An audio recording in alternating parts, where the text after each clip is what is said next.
Hello guys, welcome back to my channel. তো আজকে এই ভিডিওতে আমি তোমাদের দেখাতে চলেছি ফটোশপের আরও একটি টুলের কাজ, সেটি হলো crop tool. So let's start the video.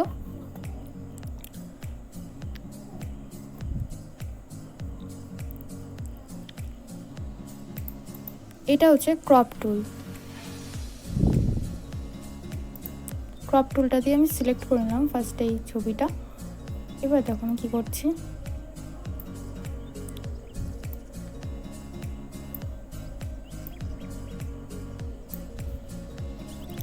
এরকম একটা সাইজ নিয়ে তুমি যদি এন্টার প্রেস করো তাহলে ছবিটা এরকম আকার দেখাবে। এরপরেও কন্ট্রোল জেড দিলাম। নেক্সট এইখানে দেখো বিভিন্ন প্রিসেট দেওয়া আছে। এর মধ্যে থেকে আমি এটা ক্লিক করলে এটা এরকম সাইজ আসবে। নেক্সট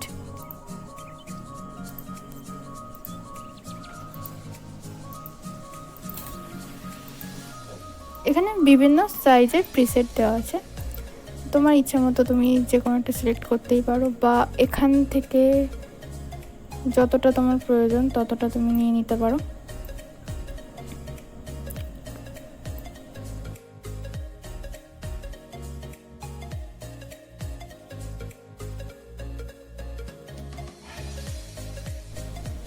সো ফ্রেন্ডস, এবার যদি তোমরা এই ফটোটাকে অন্য কোনো পেজে নিয়ে যেতে চাও তো দেখো কীভাবে করছি আমি, সেটা ফলো করো। একটা অলরেডি পেজ আমি নিয়ে রেখেছি। এবার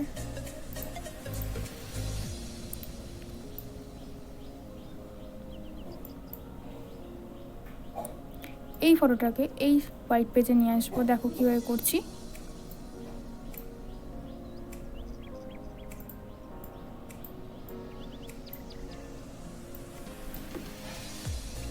কন্ট্রোল টি প্রেস করলে ফটোটাকে তুমি যতটা প্রয়োজন তোমার ততটা তুমি বড়ই করতে পারো। ওকে,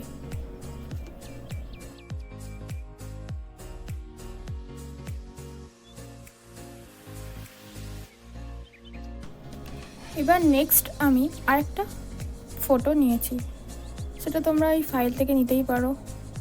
ফাইল, নেক্সট তারপরে ওপেন, এখান থেকে ক্লিক করলে তোমাদের ইচ্ছা মতো তোমরা যে কোনো একটা ফটো চুজ করে নিতেই পারো। সো আমি এই বুকের পিকটা নিয়েছি। এখানে অনেক লেখা আছে। এবার দেখো এটাকে আমরা আবার ক্রপ করব কীভাবে দেখো। এখানে আমরা এই যে পার্সপেক্টিভ ক্রপ টুল আছে, এটাকে ইউজ করে এটা ক্রপ করব। কীভাবে করছি দেখো। এইভাবে সিলেক্ট করে ওকে প্রেস করলে এটা ক্রপ হয়ে যাবে। জুম করে দেখো, কন্ট্রোল প্লাস, জুম করলে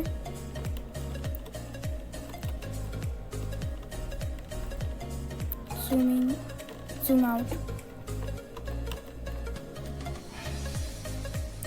নেক্সট এরপর কন্ট্রোল জেড প্রেস করে আমি আবার ব্যাকে আসলাম। নেক্সট তুমি এটাকে আবার অন্যভাবেও কাটতে পারো। দেখো আমি সিলেক্ট করছি এইভাবে।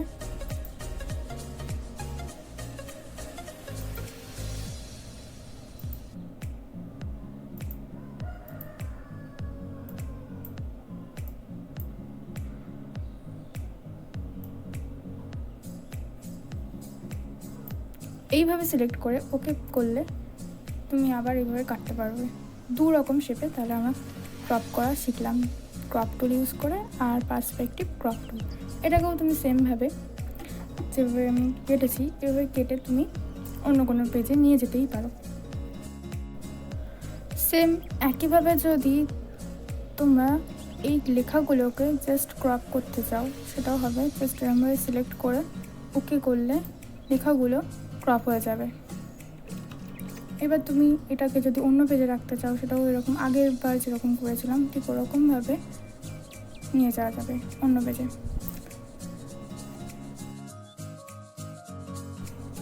এবার যদি তোমরা এই পেজটির ওপরে কোনো কালার ফেলতে চাও তো দেখো কিভাবে আমি করছি, কালারটা কিভাবে ফেলছি। এখানে আমি একটা ব্যাকগ্রাউন্ড কালার ইয়েলো সিলেক্ট করে নিয়েছি। এবার একটা লেয়ার ক্রিয়েট করে নিতে হবে, লেয়ারের উপরে কালারটা পড়বে। কন্ট্রোল ব্যাকস্পেস ক্লিক করলে কালারটা পড়ে যাবে। এবার অপাসিটি আর ফিল আছে, তোমরা যে কোনো একটাকে কমিয়ে নিলে এটা এরকম দেখাবে।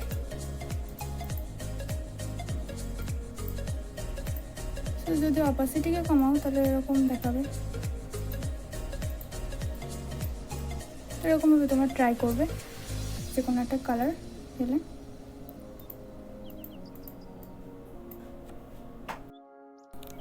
সো ফ্রেন্ডস, আজকের ভিডিওটা এই পর্যন্ত। যদি ভিডিওটি ভালো লাগে অবশ্যই একটা লাইক করো এবং ভিডিওটিকে শেয়ার করে দিও। যারা ফটোশপের বিগিনার্স আছে তাদেরকে অবশ্যই শেয়ার করে দিও, এবং আমার চ্যানেলে নতুন হয়ে থাকলে অবশ্যই চ্যানেলটিকে সাবস্ক্রাইব করো আর পাশের বেল আইকনটি প্রেস করে দিও, যাতে সবার আগে নোটিফিকেশান তোমার কাছে পৌঁছে যায় নতুন কোনো ভিডিও ছাড়লে। তো thank you all, bye bye, take care.